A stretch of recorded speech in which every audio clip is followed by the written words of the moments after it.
À minuit et demi, le 12 mai 1895, Jiddu Krishnamurti est né à Madanapalli, dans le sud de l'Inde.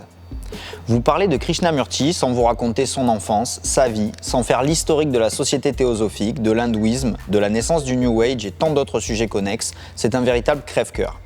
Pour n'en dire qu'un mot, au début du XXe siècle, Jiddu Krishnamurti est un enfant indien, pauvre et maladif.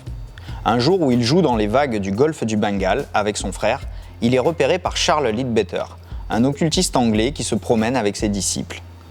Il dit reconnaître un enfant exceptionnel, dont l'aura ne comporte aucune trace d'ego. Leadbeater pense alors qu'il est peut-être l'instructeur du monde, le nouveau messie qu'attendent les théosophes. En quelques mois, des milliers d'Indiens et d'Occidentaux, à travers le monde, vont être persuadés que ce jeune adolescent est la réincarnation de Bouddha et de Jésus à la fois, et que son message, lorsqu'il sera devenu adulte, changera la face du monde. C'est comme ça que commence la vie de l'un des 5 principaux saints ayant marqué le XXe siècle, selon le prestigieux magazine Times. J'ai écrit un mémoire pour le département Humanité de l'université Bordeaux-Montaigne sur ce philosophe indien. Comme d'habitude dans cette vidéo, je fais la publicité de ma conférence où je présente plus en détail la vie et la pensée de Jiddu Krishnamurti. Je développe aussi le contexte religieux et ésotérique qui donne tout son sens à son histoire. N'hésitez pas à me contacter si ça vous intéresse, on va trouver un creux entre 2 vagues pour organiser ça.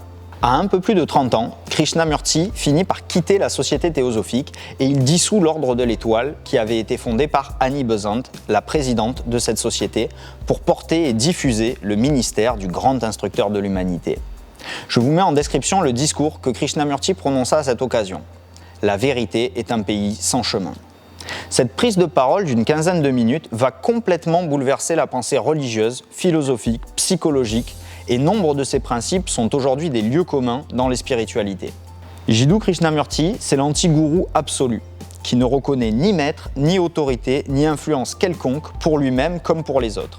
C'est aussi le gourou des gourous, qui a profondément marqué, questionné, interpellé, indigné un grand nombre de penseurs qui l'ont succédé. Parler de Krishnamurti, ça a 3 intérêts. Le premier, on vient de le dire, nous avons là un homme qui a été considéré pendant une vingtaine d'années comme le nouveau messie par des communautés religieuses influentes à travers toute la planète et qui a dit non. Il a renoncé à tout ce qui lui était offert de son propre chef pour ne pas trahir ses convictions. La deuxième, c'est qu'il a depuis influencé des intellectuels, des leaders spirituels importants et qu'il continue à le faire. Eckhart Tolle, l'un des maîtres spirituels les plus influents de ce début de siècle, s'est largement inspiré de Krishnamurti. Aldous Huxley, l'auteur célèbre du Meilleur des mondes, a été un ami intime de Krishnamurti pendant de nombreuses années, ainsi que le physicien David Bohm, qui a collaboré avec Albert Einstein durant une partie de sa carrière. Krishnamurti a aussi fréquenté Mahatma Gandhi, la reine Elisabeth de Belgique, les premiers ministres indiens Nehru et Indira Gandhi. Il a été une référence pour Khalil Gibran. La mystique indienne Vimala Thakar le considérait comme son gourou. Toutes ces personnes l'ont connu personnellement et elles ont été fortement marquées par son message et sa présence. Bruce Lee, qui trouvait tous les arts martiaux incomplets et leur fusion nécessairement imparfaite, a trouvé la clé dans la pensée de Krishnamurti. C'est en s'imprégnant des enseignements de ce sage qu'il inventa le Jeet Kune Do. Cet art martial n'est pas fait pour que l'apprenti se soumette à sa discipline, mais il est fait pour s'adapter et révéler les talents, les facultés latentes du disciple. L'actuel Dalai Lama dit que Krishnamurti est l'un des plus grands esprits de notre temps. Leur première rencontre, en décembre 1956, a eu lieu à Madras, en Inde. Quand ils se sont rencontrés, le Dalai Lama lui a demandé frontalement « Monsieur, en quoi croyez-vous » Krishnamurti n'a pas répondu. Après leur entrevue, le Dalai Lama eut ces mots « Une grande âme, une immense rencontre ». Ils se rencontrèrent à d'autres reprises par la suite. L'on peut rajouter à ces personnalités notables marquées par la pensée de Krishnamurti, Lilian Thuram, Deepak Chopra, Jacques Attali. Pierre Rabhi témoigne que la rencontre avec les enseignements de Krishnamurti l'ont littéralement sauvé du désespoir et ont fait naître en lui une nouvelle forme de spiritualité. Si vous suivez la chaîne Thinkerview, que j'adore, vous remarquerez que le mystérieux intervieweur demande très régulièrement à ses interlocuteurs s'ils connaissent Krishnamurti. Je vous conseillerais, comme il le fait systématiquement, de voir le discours de Krishnamurti à l'ONU en 1986, peu de temps avant sa mort. La troisième raison qui en fait un penseur incontournable, c'est la subtilité de ses enseignements.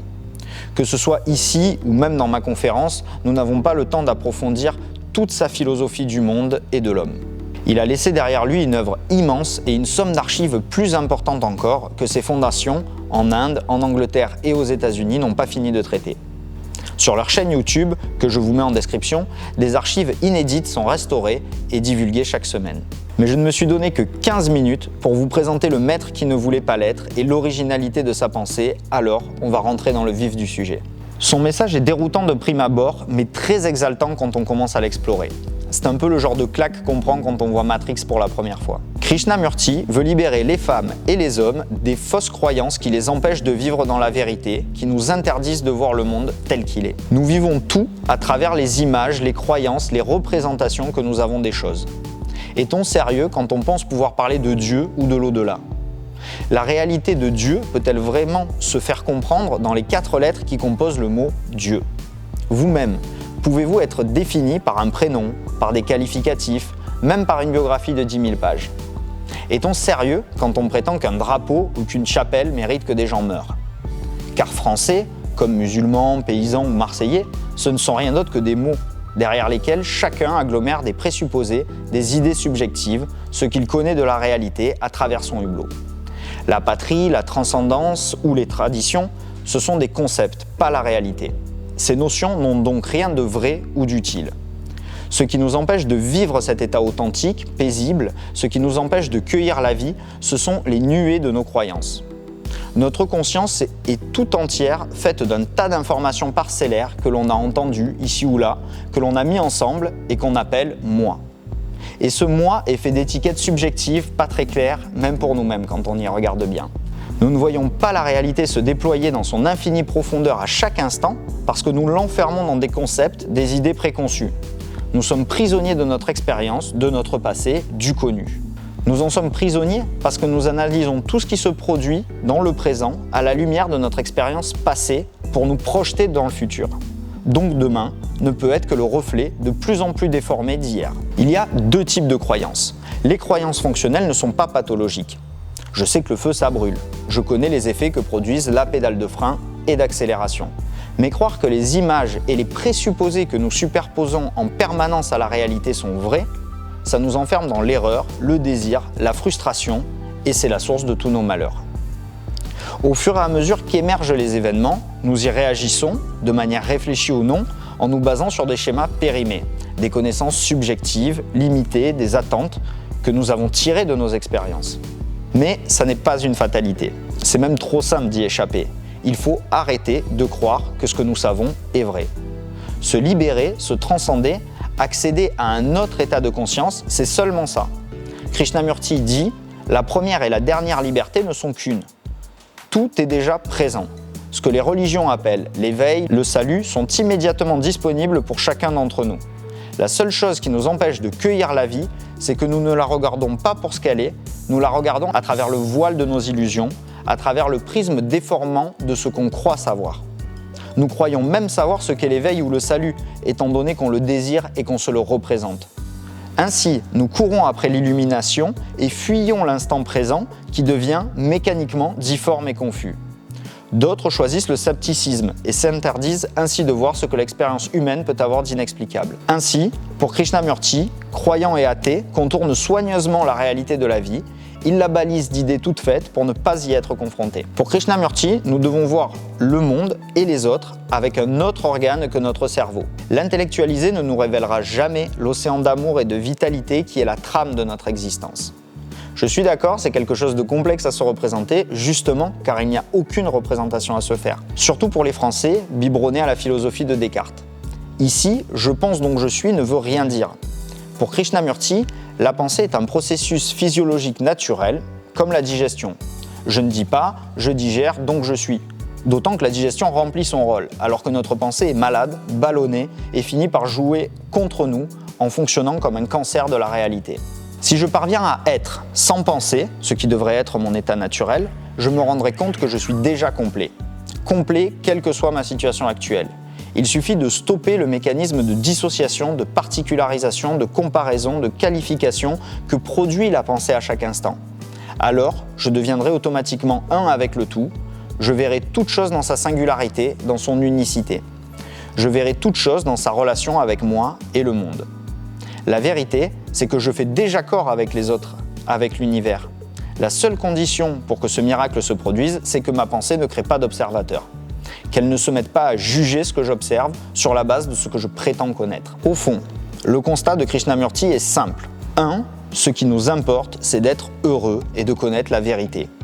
L'histoire de l'humanité regorge de religions, de philosophies, de systèmes politiques, de sciences, et rien de tout ça n'a rendu les humains heureux, réellement lucides, sauf peut-être quelques personnes. Elles sont de rares exceptions, et les systèmes religieux, philosophiques, théoriques ne les ont peut-être même pas aidés. Deuxièmement, ça ne sert à rien de décrire intellectuellement le monde ou les gens, de reproduire des traditions, des rituels, des habitudes. La vie est trop compliquée pour moi, trop compliquée pour le cerveau. Tout ce que peut le cerveau, c'est s'enorgueillir d'une réflexion bancale et inefficace. Troisièmement, si on tire les conclusions de ce constat, la vérité, le sacré, l'amour, le bonheur sont donc au-delà des idées, au-delà de la pensée, au-delà des événements. Nous ne pouvons vivre vraiment qu'en dépassant tout le contenu de notre conscience. Nous ne pouvons pas imaginer ce que c'est que d'être en connexion totale avec l'univers, justement parce que notre imagination est impuissante à ce niveau d'intensité. On ne peut l'éprouver que dans son corps, à l'intérieur de soi. On ne peut pas le prévoir, le fantasmer, le savoir, il faut juste le faire. Comment ? Il faut être attentif. Suffisamment attentif pour voir notre cerveau tricoter des histoires sur la réalité à notre insu en permanence. Une fois qu'on l'a vu tricoter le décor, on ne peut plus croire que c'est l'horizon. Alors, il faut avoir le courage de sortir de la matrice en ne faisant rien d'autre qu'être, tout court, sans faire, sans vouloir, sans penser. Être. C'est à la fois extrêmement simple et complètement prise de tête. Quand on comprend l'idée, ça s'applique à tout. Toutes nos représentations, nos attachements peuvent être observés et alors on peut s'en détacher pour entrer dans l'immesurable d'instant en instant. Comme je le disais en début de vidéo, la pensée de Krishnamurti est l'une des spiritualités que j'ai le plus étudiées et mes recherches m'ont amené dans ses centres en Bourgogne, à Brookwood, dans le sud de l'Angleterre ou encore à des réunions de ses adeptes à différents endroits en France. Je ne fais pas la promotion de Krishnamurti, je ne suis pas prosélyte. Je n'ai pas d'avis sur les déclarations récurrentes de Krishnamurti qui dit qu'être hindou, musulman ou chrétien, c'est être tout sauf sérieusement religieux. Mais par contre, je trouve intéressant de garder toujours à l'esprit le défi que nous propose Krishnamurti pour deux raisons. D'abord, il est le pourfendeur et le principal ennemi intellectuel de toutes les sectes, de tous les fanatismes, qu'ils soient politiques, religieux, identitaires ou autres. Jean Moutapa, dans son livre Religion en dialogue, décrit Krishnamurti comme le premier contempteur du phénomène sectaire. Il est le premier à avoir quitté un mouvement religieux et à en avoir accusé les pressions psychologiques, les aveuglements idéologiques, les mécanismes répétitifs et puérils. Ensuite, Krishnamurti propose une posture qui n'implique pas de croire ou de ne pas croire. Il n'enlève ni n'ajoute rien, c'est juste un changement de focale sur ce qui existe déjà au-delà des mots. C'est autre chose que le pas de côté agnostique ou le pas de retrait athée. Il va tout au bout de notre faculté de penser et il nous montre l'horizon. Il a une posture apophatique, c'est-à-dire que pour lui, l'essentiel est innommable, inconcevable, indicible. On ne peut pas mesurer Dieu, on ne peut pas assigner une personne à quelques étiquettes. Tout ce que l'on ne vit pas directement, intimement, on ne peut ni le confirmer, ni l'infirmer, et il est toxique d'essayer de le faire. Krishnamurti met tous ceux qui prétendent ne pas avoir de croyance face à toutes les certitudes, les concepts, les pensées auxquels ils croient en réalité. Il met tous les croyants face aux mécanismes redondants et aux limites de ce qu'ils appellent le sacré, Dieu, la transcendance, etc. C'est un moyen de remettre en question jusqu'à nos attachements familiaux, notre identité, les grandes idées auxquelles nous adhérons, qui ont la prétention de décrire et d'expliquer le monde en quelques raisonnements suffisants. Pour accueillir la création dans toute sa beauté, il faut douter de tout. Analyser chacun des mouvements de son esprit, questionner frontalement chacun de nos présupposés, interroger chaque pensée, investiguer le moindre mouvement de nos émotions. On peut discuter le message de Krishnamurti, le trouver utopique, vain, impossible à réaliser, mais on ne peut pas rejeter son invitation.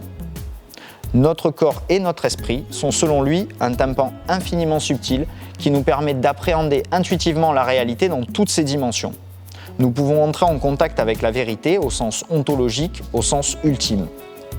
Mais nous passons tous les messages que nous percevons à la moulinette du mental. Tout ça pour prétendre en comprendre les raisons, les tenants, les aboutissants, alors que c'est impossible.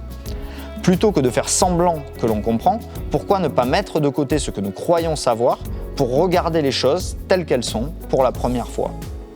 Personnellement, j'adore cette idée, d'essayer de se positionner à l'ultime pointe de la conscience, où il n'y a plus que le silence et la concentration, afin de voir ce qu'on y trouve. Krishnamurti dit que cela nous révèle la vie avec une telle intensité, avec une perception tellement inimaginable pour les idées périmées dont nous nous resservons en permanence que ça ne sert à rien de le décrire. Si nous voulons le voir, nous n'avons qu'à le faire. J'espère que cette vidéo vous aura plu et qu'elle vous aura un peu retourné le cerveau. Le mien est en sous tension depuis que j'ai essayé de vous résumer ce non-concept, alors attention au claquage. Si ça vous intéresse d'approfondir le sujet, je vous invite à consulter l'entretien que j'ai réalisé pour l'École moderne de sciences humaines, que vous trouverez en description. Vous pouvez aussi me retrouver sur Facebook. Un grand merci à la Bibliothèque de la Méjane d'Aix-en-Provence pour nous avoir accueillis afin de réaliser notre tournage, et je vous fais à tous des bisous.